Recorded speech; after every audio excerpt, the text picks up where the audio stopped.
Governor Johnson, you're on the ballot in 47 states? 47 states right now, 3 to go, and we're litigated in the 3, and we believe we're going to prevail in the 3, but we'll see. Great, great. And I think it's important to point that out because there are other third parties, but I believe the Green Party at a maximum is going to be at 30 states, so that kind of puts it into perspective. Wow, wow. What about the Constitution Party? How far down are they? My understanding is about 8. Wow.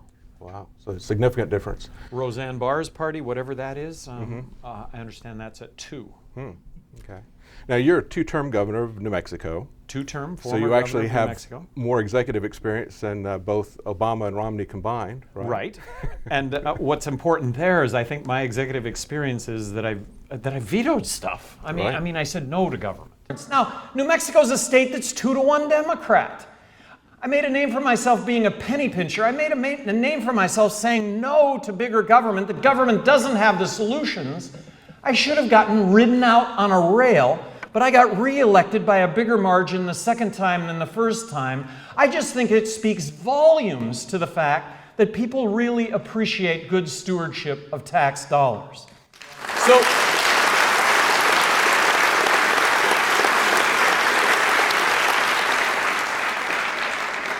So that said, over the course of this last presidential campaign election, they did a poll on favorabilities of all the presidential candidates in their home states. There was only one presidential candidate that was viewed favorably in his or her own state. You know,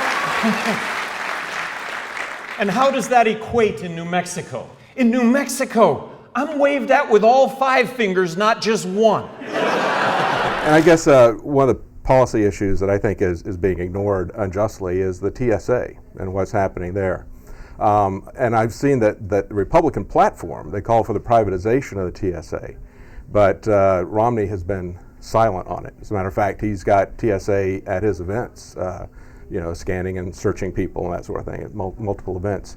But I see that you called on your website, you called for the TSA to be to not have a monopoly on airport security. How would that differ from, say, privatizing it? Well, in essence, that would be privatizing. I would like to point out that if I would have been president of the United States after 9/11, I would have never established the Department of Homeland Security. I would have never established the TSA, ever. I would have left airport security to the airports, to the municipalities, to the airlines. I think that today airport security would be less intrusive and as safe. And maybe some airlines would opt for strip naked. Strip naked, walk through, and maybe there would be a market for that. I wouldn't be in that. I would not be in that. I would not be flying that airline. Right. I would be flying the airline that I could walk through a metal detector, hopefully at a brisk pace. Well, let me ask you, the other thing that you said on your website, you said only high-risk individuals should be subjected to invasive pat-downs and full-body scans. Who would decide who the high-risk individuals are? I mean, would that be TSA employees? Well, no. So back to privatization. And so speaking hypothetically, if I were in charge, and by the way, I may end up being in charge of TSA. If I'm elected president of the United States, I would like to see TSA abolished. But if they don't give me that legislation to abolish TSA, then administratively, I'm going to control TSA. I just guarantee you it will be less intrusive, it will be as safe, and we could implement techniques that are used by other countries, Israel, for example. There's also health issues too that I don't know if you're aware that the fact that the European Commission has just stopped their evaluation of our scanners and is not going to approve them for their airports. And one of the things they're concerned about was X-ray. And there's also been a cancer cluster of TSA agents in Boston. So I guess, is there some way that as president, if you've got an agency that makes it a prerequisite to fly, that you have to be X-rayed? It makes travel a privilege and says that in order to exercise this privilege, you have to be X-rayed or you have to be fondled or whatever. Is there some way as president that you can do an executive order or what other than being? Yes, exactly. And I would do just that. I guarantee you that after taking office in a very, very short amount of time, everybody will be commenting on the fact that airport security, this is short of getting rid of TSA. taking control of TSA, issuing executive orders regarding, and it wouldn't be an executive order, it would be the fact that I'm going to be hiring the head of TSA. The rules and regulations that dictate how TSA operates are going to be under my direct control.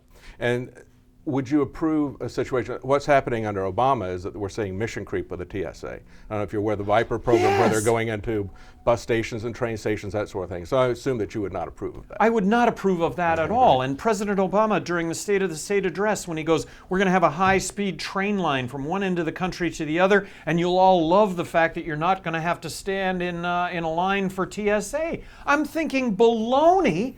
We're going to stand in a TSA line. We're going to be subject to the same kind of search. I call it the Constitution-free zone. We're going to be subject to the same Constitution-free zone that we are today when we go through an airport. True. Yeah, it's not the Airport Security Administration, it's transportation. I think they've got much larger scope in mind. Getting to another subject, QE3 just came out recently. Could you tell us what you think about QE3 and about the Federal Reserve? Well, so QE3, the Federal Reserve is now going to buy up assets. What are those assets going to be? Well, we don't have audit of the Federal Reserve, but we do have the Federal Reserve. So they're going to buy up mortgage-backed securities, they're going to buy up treasuries, they're going to buy up stocks. Whatever it is they buy are going to rise in price artificially. So isn't the Federal Reserve creating another bubble? I would sign legislation to abolish the Federal Reserve. I think it's an inside job. I think the fact that the Federal Reserve takes money from Treasury, loans it out to the banks at 0%. The banks don't loan it out to you or I because the banks can buy up treasuries and make money on the spread with no risk whatsoever. This is an inside game. And as a result of this inside game, we're paying for this. We're paying for bank profits where there's no risk. This is not right. This is wrong. So I would sign that legislation. I would also sign legislation that would repeal legal tender laws, allowing for legislation for competing currencies. Great. One last question on foreign policy. With what's happening in Libya, Syria, and the amassing of forces in Iran, what would you do as president with this situation that we've got? Well, I would extricate ourselves militarily from all these situations, and right now I would get ourselves out of these embassies. Why set ourselves up there as a target in an area where they're looking for targets? And the target is, for the most part, symbolic, but these symbolic targets end up with 4 Americans losing their lives. So this is not a sign of weakness. This is a sign of, hey, we've got brains between our ears, and this is places we shouldn't be. We spend hundreds of millions of dollars propping up a new regime in Libya, and that regime can't protect us in our embassies over there? Well, if they can't protect us, and that's fine, and that's the observation that I would make as President of the United States, we're going to get out until we're wanted. Appreciate it. Thank you so much for taking the time to talk to us. Thank you very much. Appreciate it.